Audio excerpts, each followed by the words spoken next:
are these people? I brought this article, and I don't like this person here much, but they do once in a while bring in something. They're pretty Trumpy and right wingy, but NATO cannot intercept. Incoming! Yeah, NATO cannot intercept Russia's new nuclear missiles.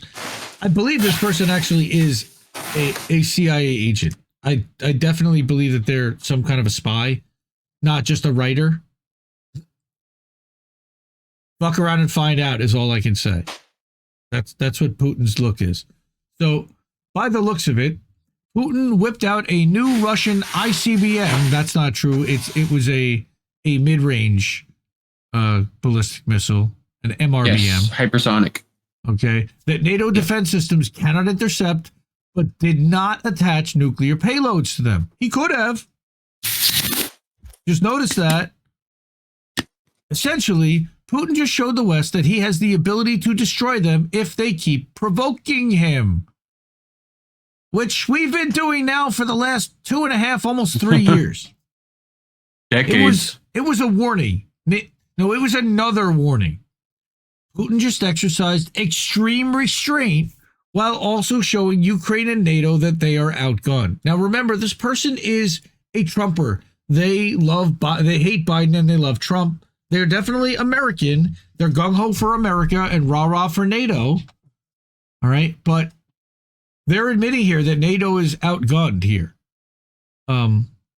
Perhaps this should be front page news on every outlet, but for some reason it's not. Because they don't want to admit that we ain't the big dog on the block right now. Perhaps it's because this situation doesn't fit in their narrative that Putin is this Hitler-esque loose cannon who wants to conquer the world. Because if so, there would have been nuclear warheads attached to that missile. Putin is showing restraint. He wants diplomacy. Because Putin's a madman. Thanks, Jamal. Though I'm glad he's gone. He's not showing restraint. But Putin wants diplomacy, not nuclear war, but the West will continue to poke the bear. Why? Russians don't take a dump, son, without a plan. That's from The Hunt for Red October also. That's a check. That might be from the same movie. Because what's his name? Jim Greer. He played Jim Greer. Earl's in that. Yes, he played Jim Greer, Admiral Jim Greer. We cannot wait here until January 20th. We need Trump in office right now. Agree to disagree, but agree with the rest of it. Yeah, bro. Get the fuck off that train, dude. Hey. You'll find out. He'll find out. He'll find out, but the first part was good. The last part, not so good. It's okay. So, it takes a while to get over your right-wing upbringing. I'm sure it'll. All right. I'm sure you'll figure it out. But since we're talking about Ukraine and the UK, I figured I'd bring this, which is a nice thread from our friend Kit Klarenberg, and it's several articles combined into one. And he says, yes, I understand that Putin does have the digital ruble in which financial institutions in the West can't exploit. All right, but it's still there's some issues with. Yeah, people forget that Russia's got some capitalism going on now. So, but Putin, and I don't know if you remember, Putin's been WEF member and he's never been a communist. He was never he never admitted or declared himself to be anything but a capitalist.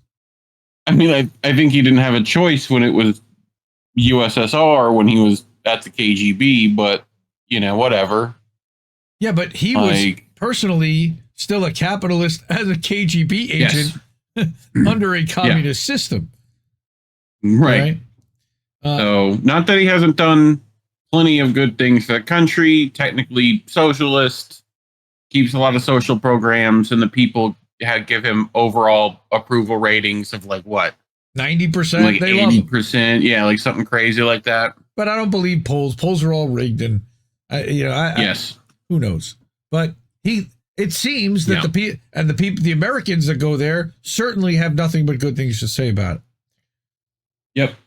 So Kit Klarenberg, Also very good at judo. Very good judakan. Good for you, Putin. You know? Like Olympic level.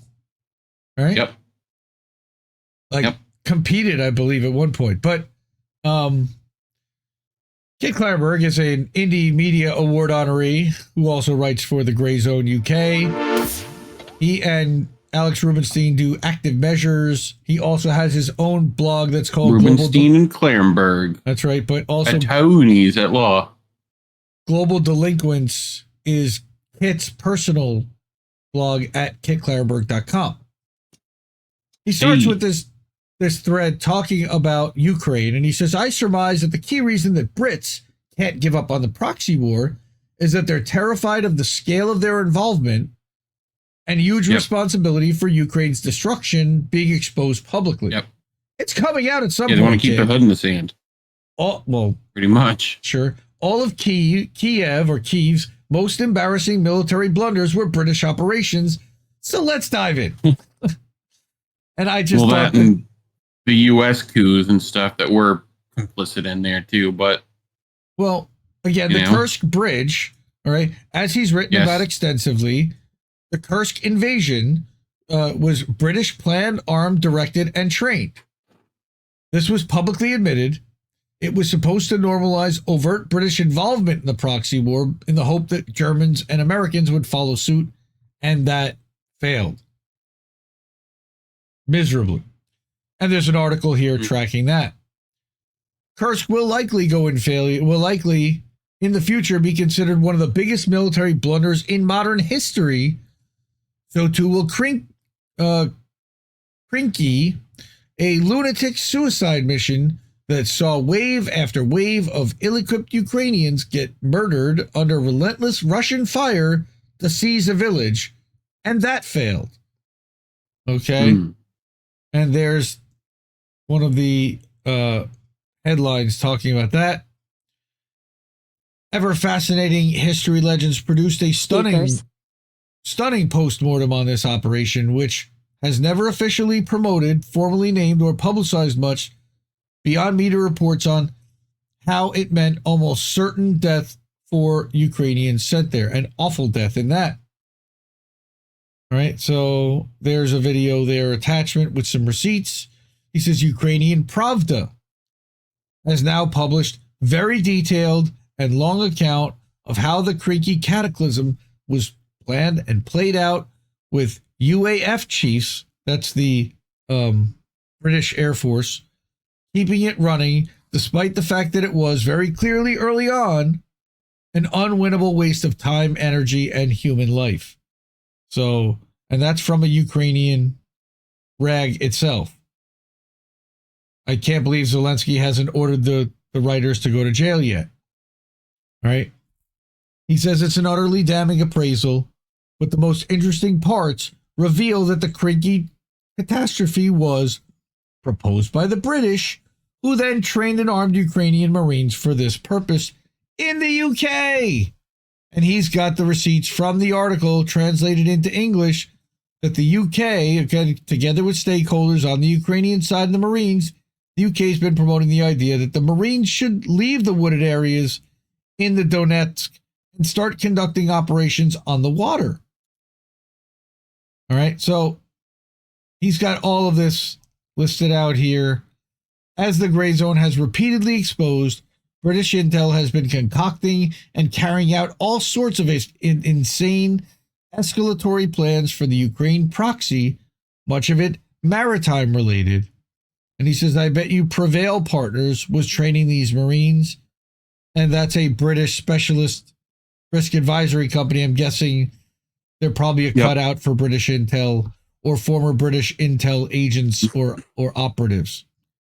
He says, and Klarenberg had a article recently about things similar to that, right? British military cutouts training Ukrainians, which is why he's bringing that up, right? But in it, it said that, like, you know, this will cutting edge technology will help defeat the outdated, Russian, like whatever. And it's like this idea that plenty of NATO countries had, mainly because we propagandized everyone into like believing that like Russia's this backwoods using old 80s, but like, no, they're modern equipped military. Yes. Like they have hypersonic missiles. Like, like we have to get over the idea. It's like just because the gun has wood furniture doesn't mean it's an antique. The bullets still go boom. Well, it's like, also from the 60s myth that the Russian army, the military is a husk of itself. It's a massive shell and that can't be made. That was too big and rusted out tanks to be maintained. Corrupt. Stuff that was falling apart. And I mean, that was the narrative for decades here. Drunken, vodka soaked, like in Spies Like Us. Not how it is. Right. Yep. I remember. Yeah. So he continues that if British soldiers were dispatched on a suicide mission like Krinky, the officials who signed off on it, planned it, and kept it running for almost a year would be court-martialed. Yeah. But it was Britain's Ukrainian shock troops instead, so guilty parties are safe for now. Britain has been at the forefront of the push to allow Ukraine to strike deep inside Russian territory with Western weapons. They finally got the permission. Ukraine did that and got ICBM'd or MRBM'd. Your move, London and Kiev. Your move. All right. And this is, here's how all financial fuses lead to London, talking about, just how much they're invested in this. All right. That who did that? Is that Latouche? Did that comic? Click the image and open it up a little more. It's cut off. Can't see the signature. No.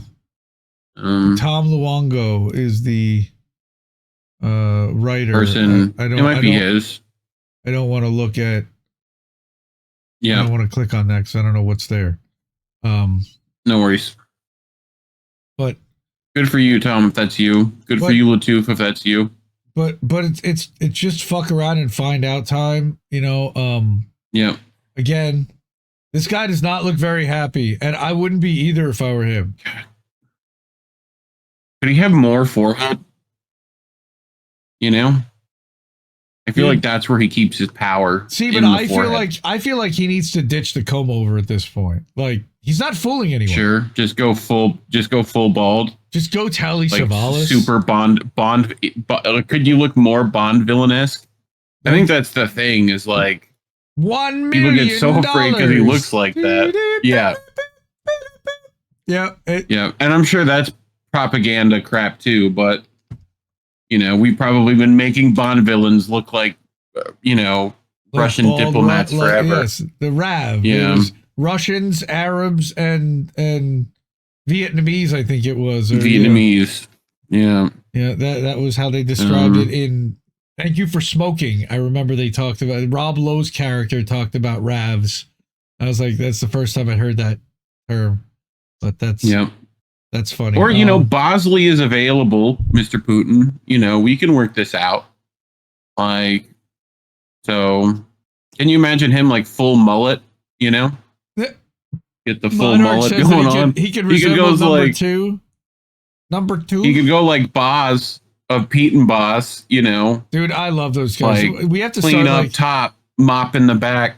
If you have not heard Pete and Boss, okay, we should record a few reactions. There's some new pieces off their album. Holy crap, they're so good. They're so good. You know what? One night when we're doing a unlimited, uncensored boats, we'll play some Pete and Boz over there because they're so good. Yep.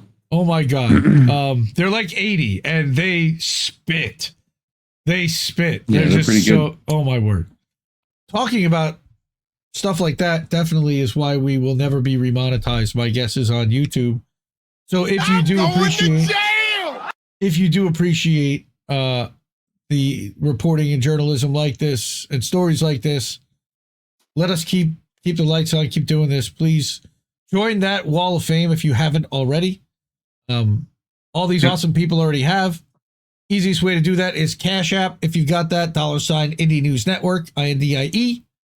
All right, Ko-fi.com, PayPal, Patreon. There's also INNnewsletter.com you see going across the scroll. All right, there you can support that with a monthly